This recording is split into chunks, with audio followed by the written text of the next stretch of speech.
Hello, I'm Steve Gillen, historian for the History Channel. The tragic death of President John F. Kennedy 40 years ago is one of the greatest mysteries in American history. In other programs, we have presented numerous theories about the people and events surrounding the assassination.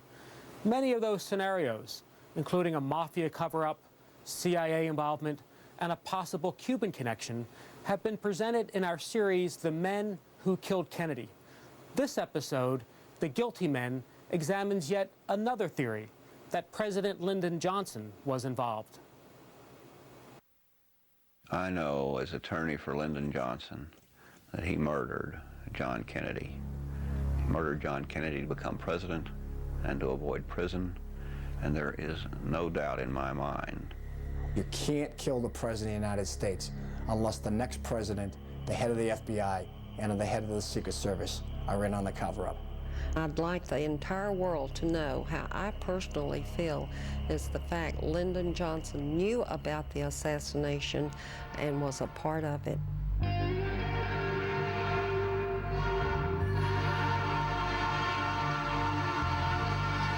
Deep in the heart of Texas lie buried some of the darkest and most well-kept secrets that tell us who killed John F. Kennedy in Dallas on November 22, 1963, and why.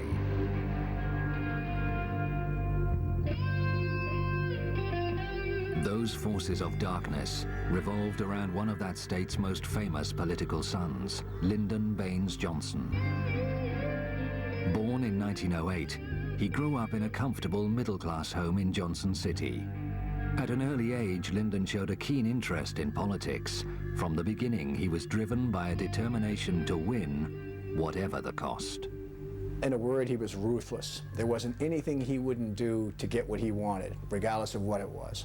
And probably the best example would be in 1948 when he was running for the Senate. And he was running against a man named Coke Stevenson. And the election was very, very close, a very small number of votes, which forced a recount. And once they did the recount, they found out a 201 vote error in a little place called Alice, Texas.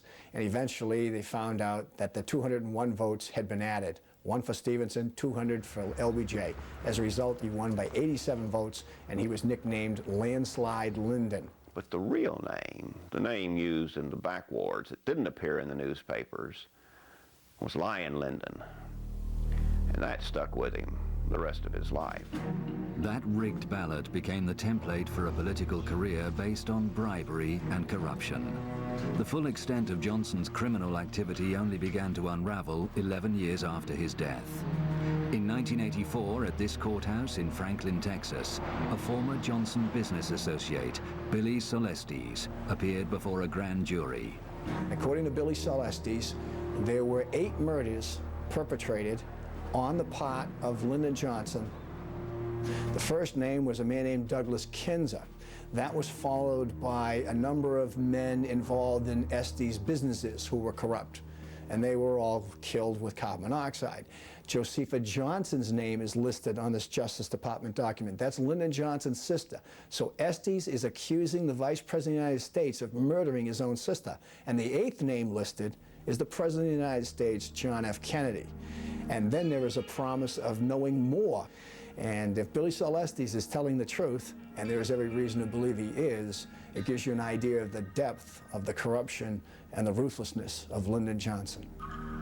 According to Estes' written testimony, that murderous cycle began in 1951 in Austin, Texas, at this downtown golf course known as Butler's Pitch and Putt.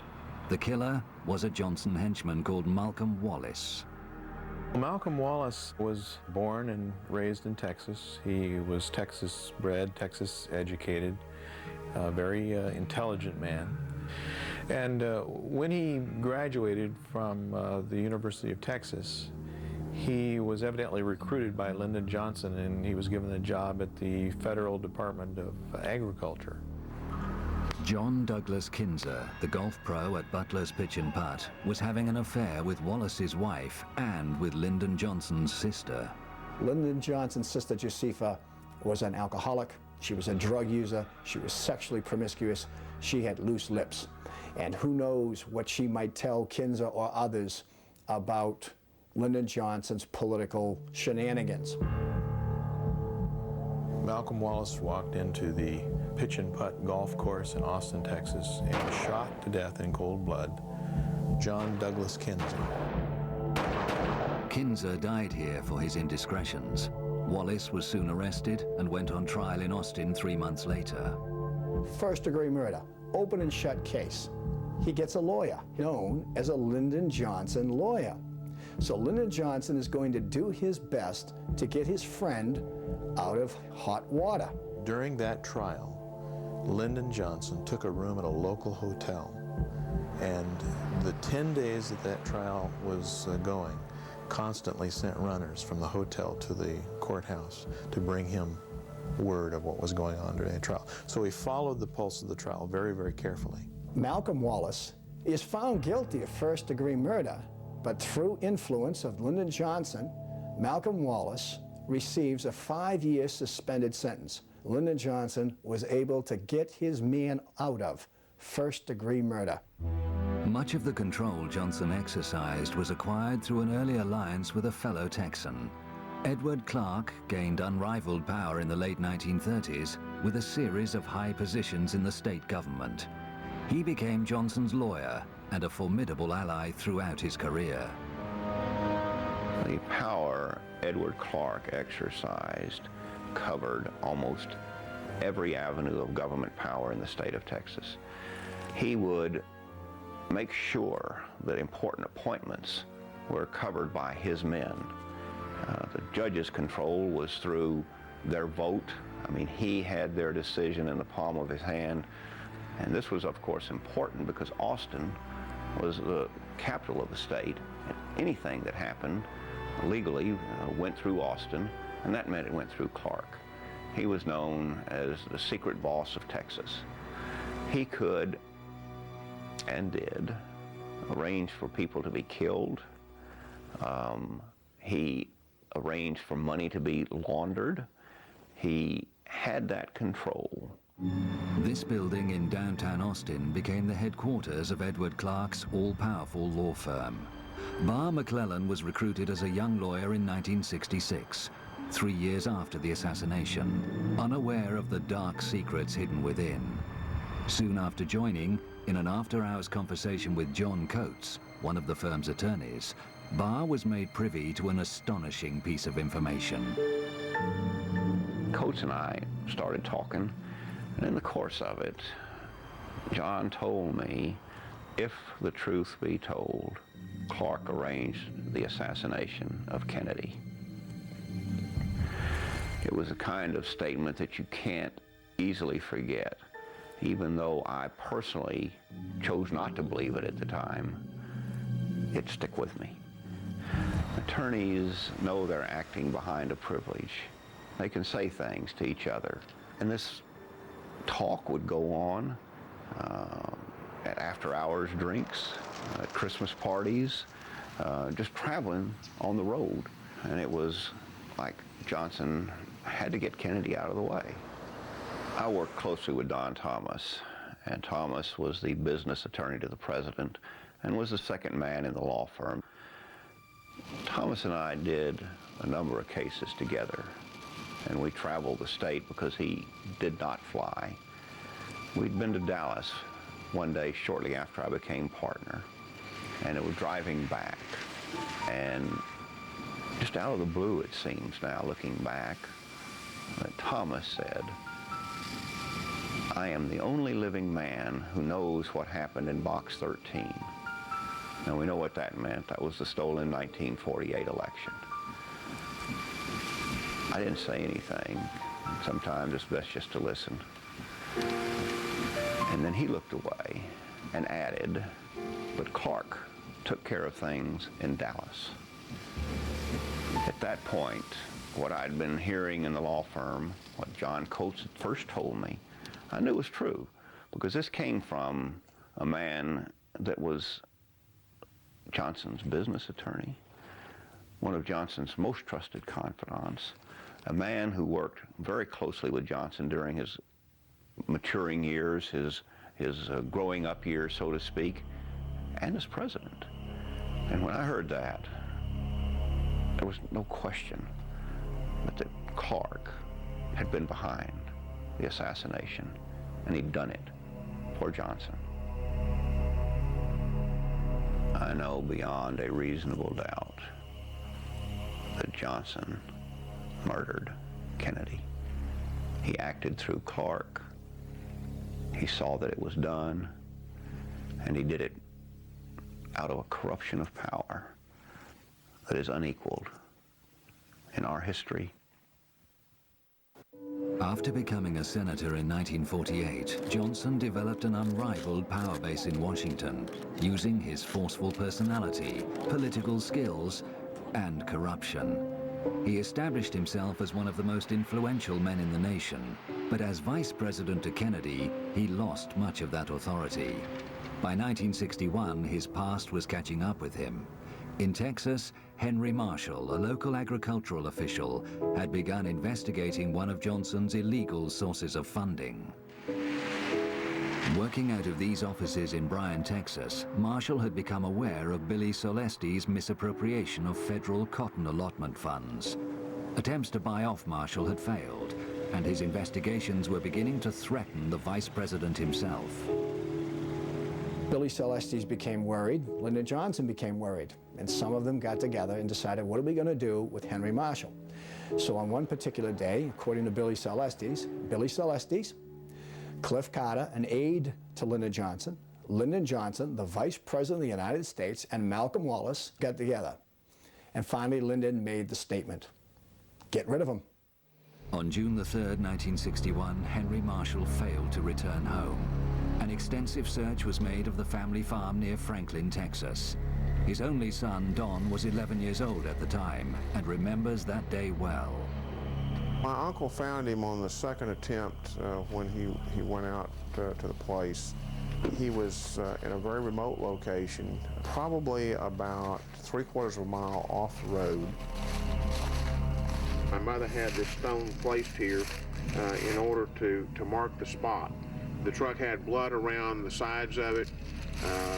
The side on the passenger side had a dent in the fender behind the passenger door, and that's apparently where my father's head was knocked into the side of the truck, and he had his eye damaged at that point. There were a number of yopon bushes that had been broken, and the gun was laying beside the body, and pretty much nothing else could be seen except signs of a struggle. Local officials immediately ruled it a suicide, despite overwhelming evidence to the contrary. He had been shot 5 times with a bolt-action rifle. He had enough carbon monoxide in his lungs to cause him to pass out at the time he died. There was no effort made to collect any evidence or preserve the crime scene. They had pretty much determined in their minds that this was going to be a suicide. When Billy Solestes testified before the grand jury in Franklin, he implicated Cliff Carter and Malcolm Wallace as the people that were most involved in my father's murder. Wallace being the trigger man and Cliff Carter being the one who arranged for the murder. I'm firmly convinced that Malcolm Wallace was the killer of my father. Who that would have aided, probably political power behind everything. Johnson would have been aided more than anyone else. The grand jury concluded Henry Marshall in 1961 was murdered, which means in simple language that the grand jury believed Billy Solestes when he told them that Lyndon Johnson had ordered Malcolm Wallace to kill Henry Marshall. But Johnson's dark dealings were not confined to Texas. In late summer 1963, one of his long-term partners in crime was about to be exposed for corruption by a Senate investigation. Bobby Baker was the secretary to the Senate majority. Basically, he was the secretary for the Senate, and he was one of Lyndon Johnson's closest associates. And everything that Lyndon Johnson wanted to perpetrate, he had Bobby's help. Essentially, if somebody wanted to get a military contract and they wanted influence of Lyndon Johnson to help them, They had to pay off Bobby Baker, who would then pay off Lyndon Johnson. It's the world of bribes.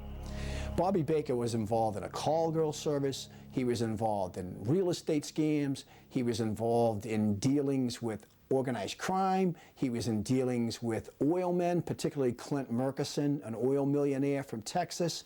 So as a result of all this, Bobby Baker was in big trouble. And with a little bit of inspiration on the part of the Kennedys that they could get Bobby Baker to talk, Lyndon was all done. Lyndon Baines Johnson, if Robert Kennedy had his way, would not only not be on the 1964 ticket as the vice presidential candidate, but he would go to jail for the corruption that he was involved with.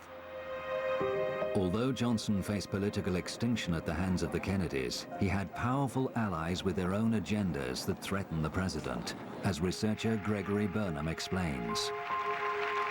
And people would think that he had no enemies. He was so popular, he smiled, he appeared happy. Everyone loved him worldwide.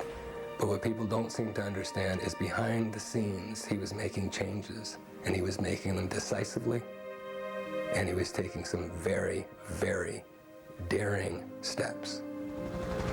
He was committed to pull out of Vietnam. By October, he had signed a document, an SAM 263, to that effect. 1,000 troops home by Christmas, and all personnel out of Vietnam by 1965. But that wasn't very good for the military-industrial complex. Is abolishing the Central Intelligence Agency, pulling their teeth, holding them to task, back to why they were originally created by Truman. Their original mandate by law is only to coordinate intelligence, not to create the Bay of Pigs. NSAM 55 told the chairman of the Joint Chiefs of Staff that the CIA no longer can do that, and any military operation has to come directly from them to the president, period. That kind of a document really causes problems. But Texas was home to Kennedy's most dangerous opponents. Oil millionaires and billionaires in Texas were petrified of one major factor that John F. Kennedy was considering, cutting the oil depletion allowance. And there was no way they were going to allow that. Essentially, they would save billions of dollars if it stays as it is. It was called a 27.5% oil depletion allowance. John Kennedy thought it was too liberal. One of the key men in this case is Clint Murchison. Clint Murchison is an oil millionaire, owned 500 companies, but he was primarily an oil millionaire. He also controlled Texas, controlled Johnson. His major means of operating and controlling people and influencing people was a little hotel called the Hotel Del Charro in La Jolla, California. It cost $100 a day in the 50s. And at that hotel, he would invite all these powerful, influential people. Richard Nixon would come there.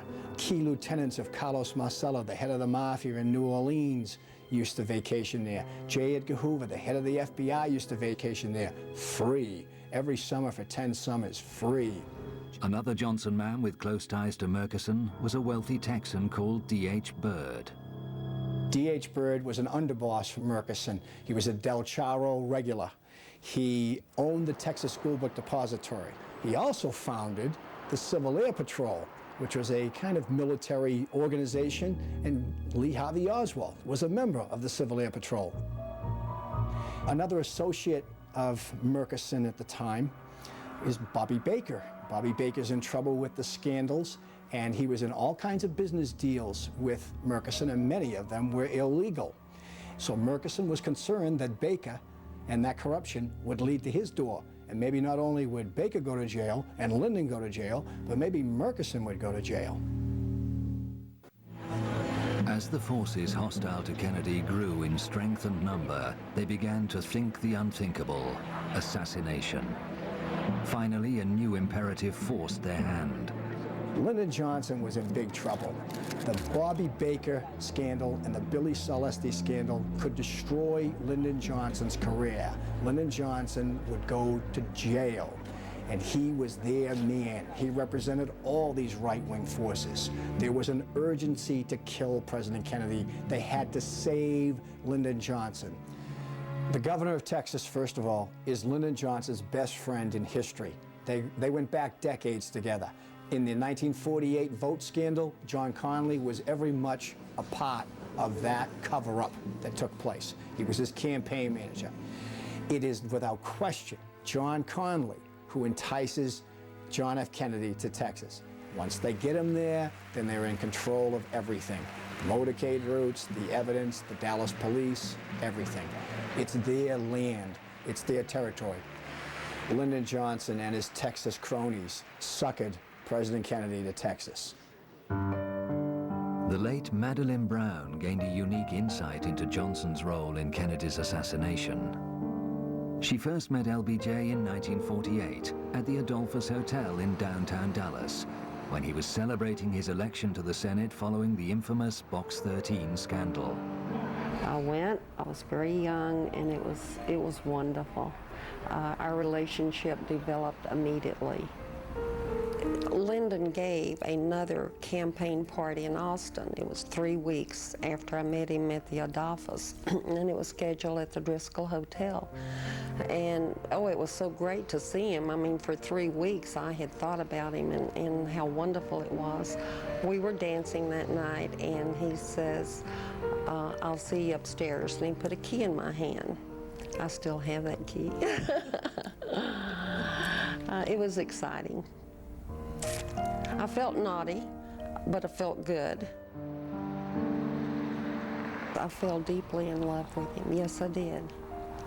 I was just the other woman in his life, and my emotions are still the same for him as they were when I met him as a very young girl, but I'll always love him. He was the father of my son, Stephen. That intimate relationship with Johnson continued for many years. Through him, she became familiar with the closed world of power politics in Texas.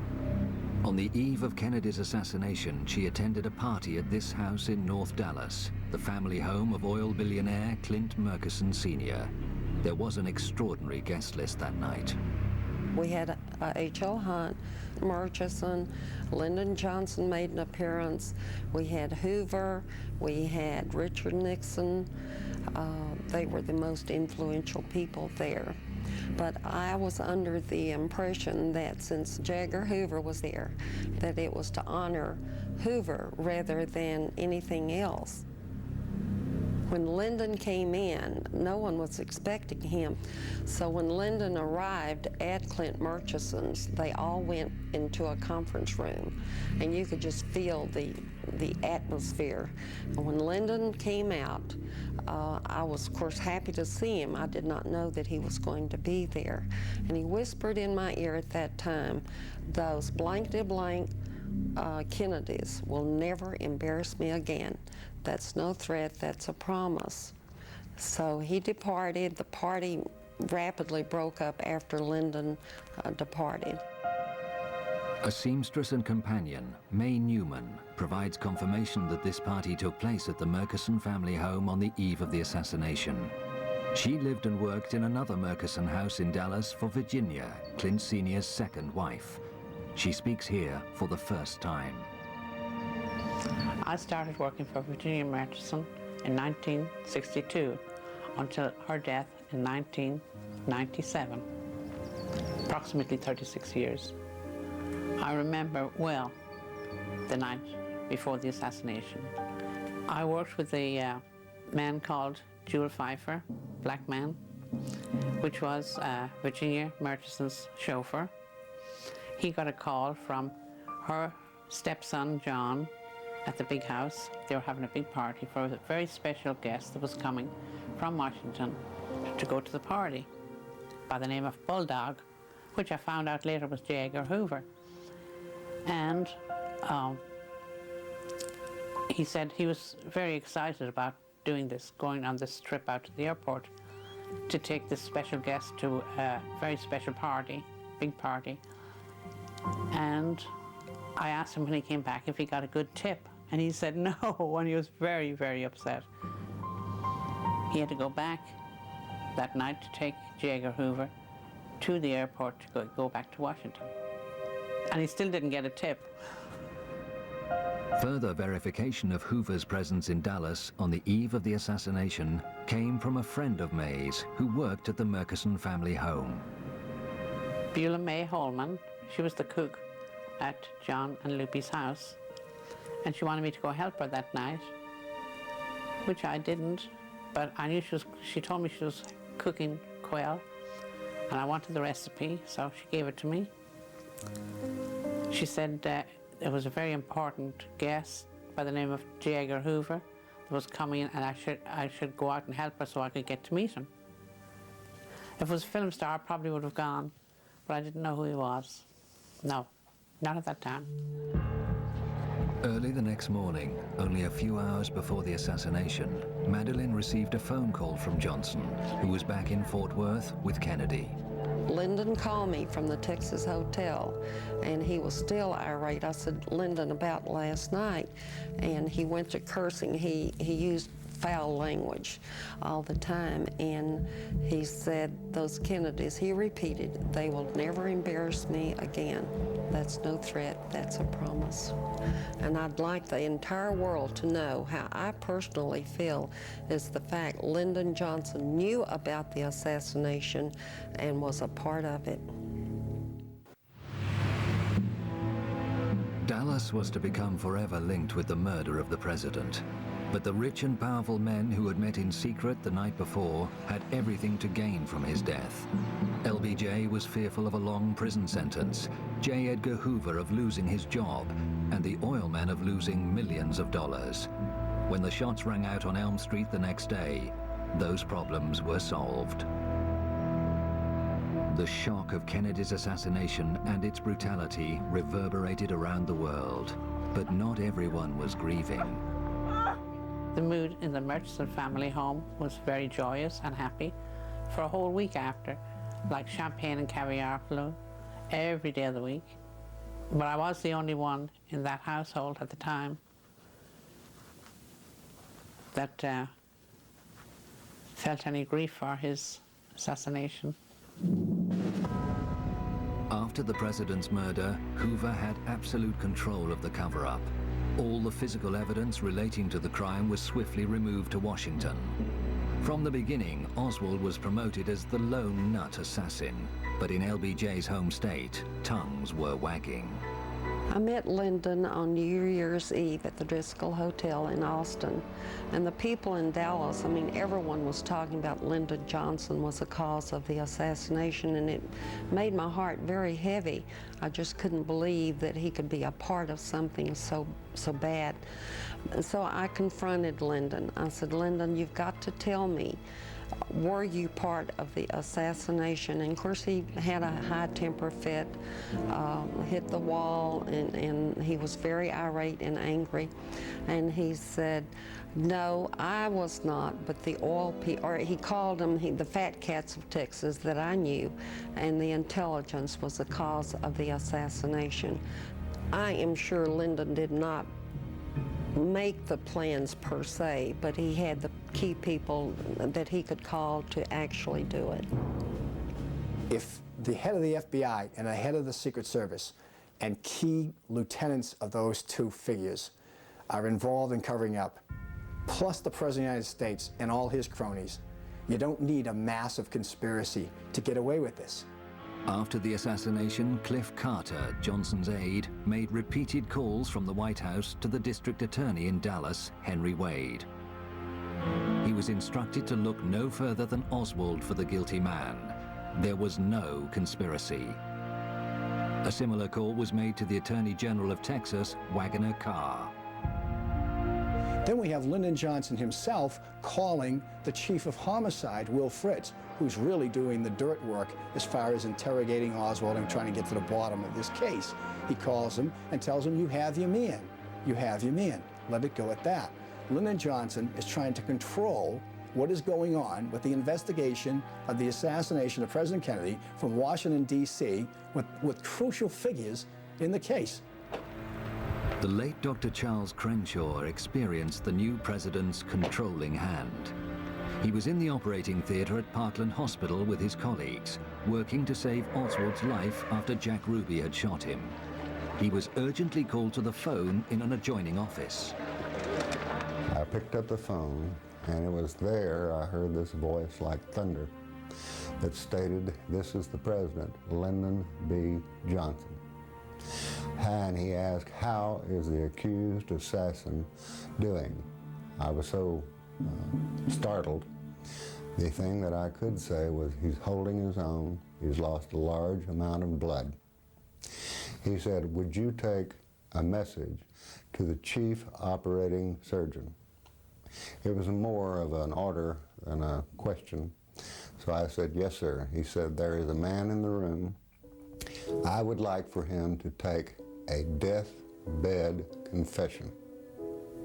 And all of a sudden, the phone went off. I returned to the operating room. I tapped Dr. Shires on the shoulder. He looked at me like, "What are you talking about?"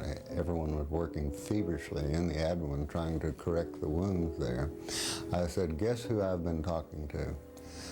I said, "The President of the United States called and wants that man over there to take a deathbed confession."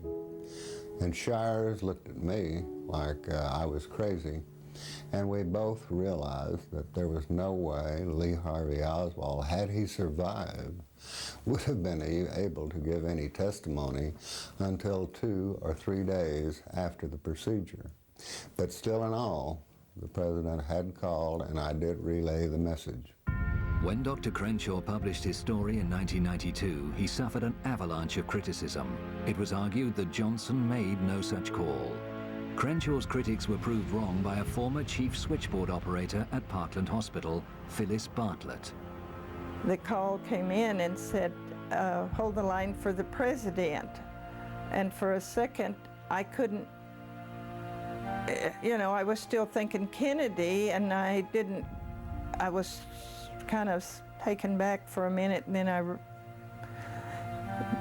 in a few seconds, it was just a matter of a second, he came on in a loud voice. He said, "This is Lyndon Johnson. Connect me to the accused assassins, doctor." It sounded the same as it had been on newscasts when I would hear him speak. I knew I had put a call to the operating room, so I contacted Dr. Crenshaw, and I told him, that I knew he did get the call, and that I was sorry that the people had, in the newspaper and on the TVs, had tried to discredit him. And that was when I spoke out. From the moment he became president, Johnson had authority over every aspect of the cover-up of Kennedy's murder. He was unassailable. Johnson has the power to contain the investigation, both nationally and locally, on the ground in Texas. More so than if it had happened, let's say, in Oregon or Wisconsin. Texas.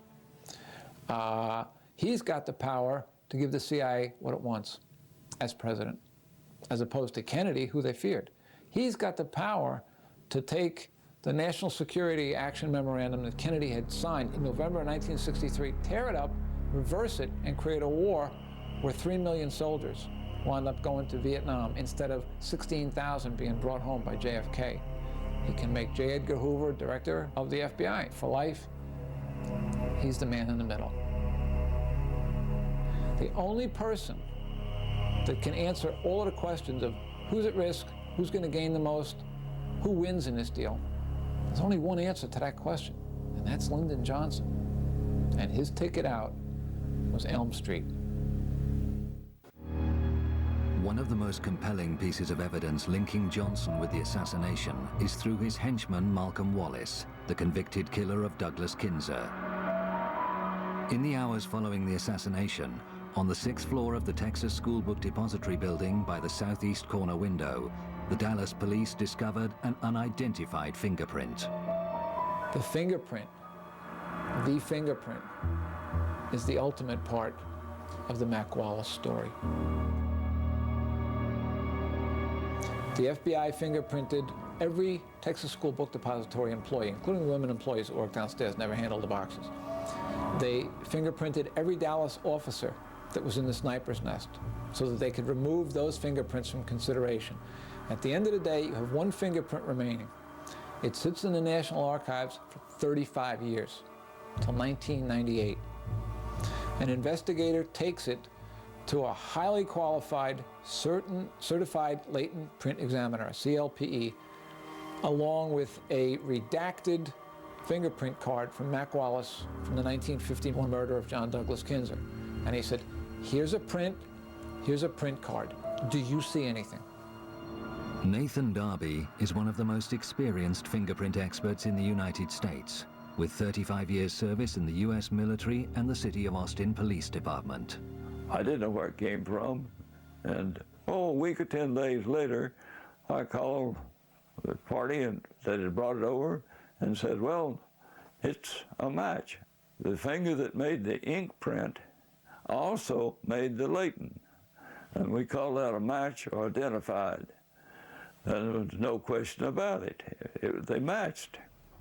3 years later, Nathan Darby readdressed the same evidence and reconfirmed his original findings. When he was done, he had a 34-point match.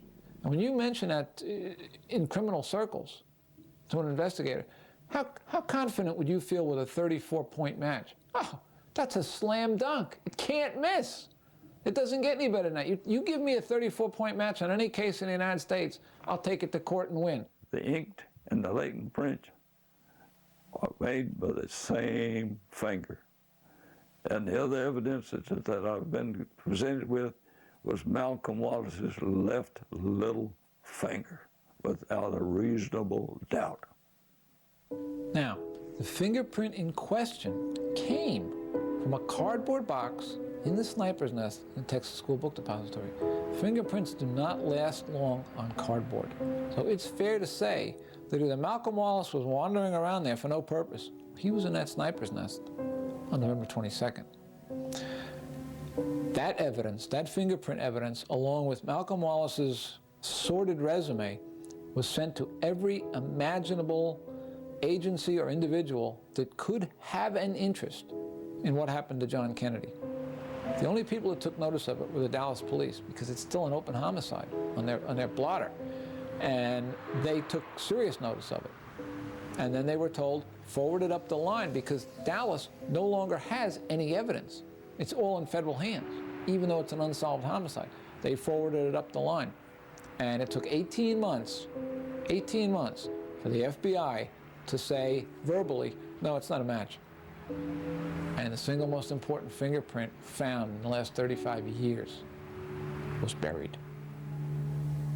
I don't know why they couldn't say that the thing didn't match. It did match. There's no question about it. My experience, I've just had too much experience. I know what I'm talking about. I'm positive. There's no question about it. My dying declaration, if I was to drop dead right now, they match.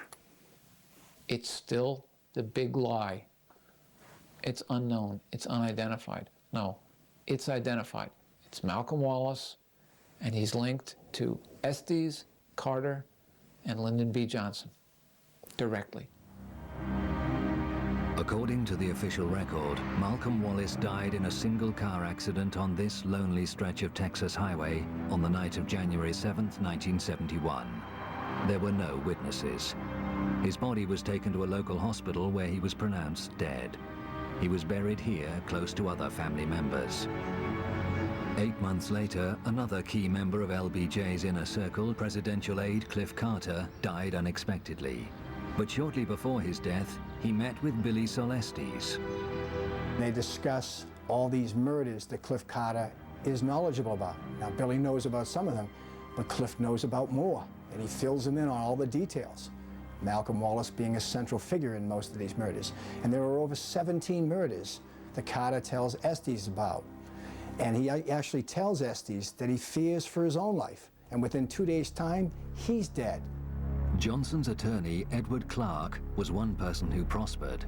But when LBJ was brought low by the Vietnam War and decided not to run for a second term, Clark felt shortchanged for his role in the assassination, according to his legal partner, Barr McClellan. He expected $8 million spread over 8 years, over the 2 terms Johnson was to serve. When those terms were cut short by Johnson's sudden and unexpected resignation, Clark was $4 million short.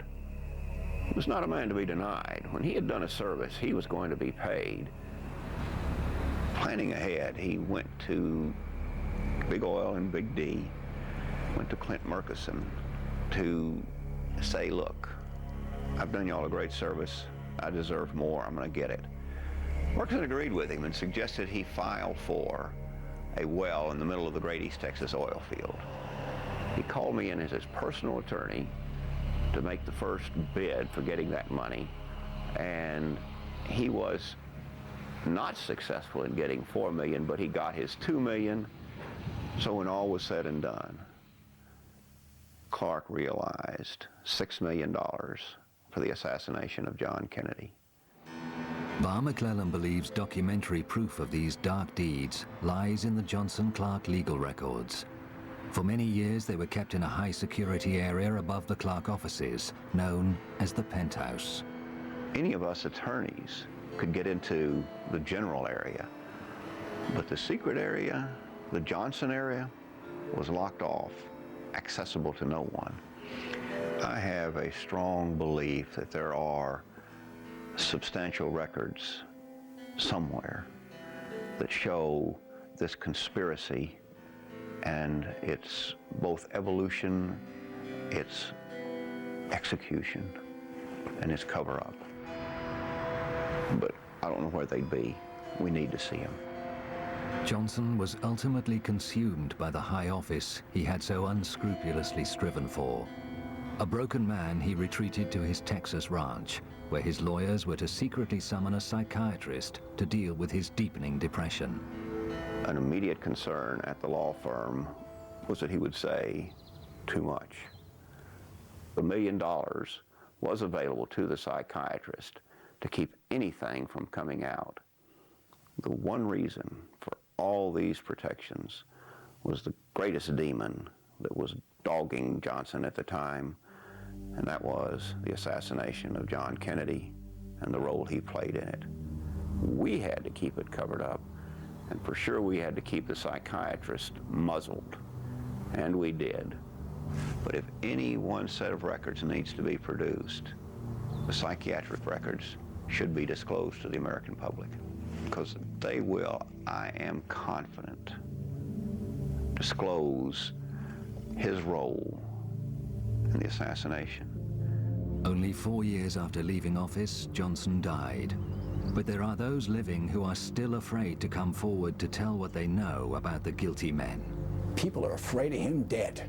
He's been dead since 1973, and his shadow still casts fear in this country, especially in Texas. Undaunted, across the nation, the questioning voice of the American people will not be silenced. An overwhelming majority refuse to accept their government's version of what happened in Dallas on November the 22nd, 1963. There's no statute of limitations on murder. If they're still continuing to cover it up in 20 more years, that's obstruction of justice. It's a conspiracy. The men who killed Kennedy don't end with the people who pulled triggers. It should be important to all of us that we get to the bottom of this. Just as John Kennedy's car took an incredible turn when it went onto Elm Street, 300 feet later, our form of government, our way of life, our way of respecting our government, our way of being respected by our government, took that same kind of bizarre wide turn, and we haven't gotten back on the straight and narrow yet. The Kennedy assassination was the end of faith in government. And so it's up to the little man to fight the odds. Davy Crockett, Sisyphus pushing his rock. Someone has to keep fighting the odds. And even though you know the chances are that you're never going to get a resolution to what you're fighting for, you have to fight for it anyway. Just the principle of justice, just the principles of American democracy. Don't give up. Keep fighting. This episode has presented one viewpoint. We have also presented many other theories in numerous programs. For the History Channel, I'm Steve Gillen.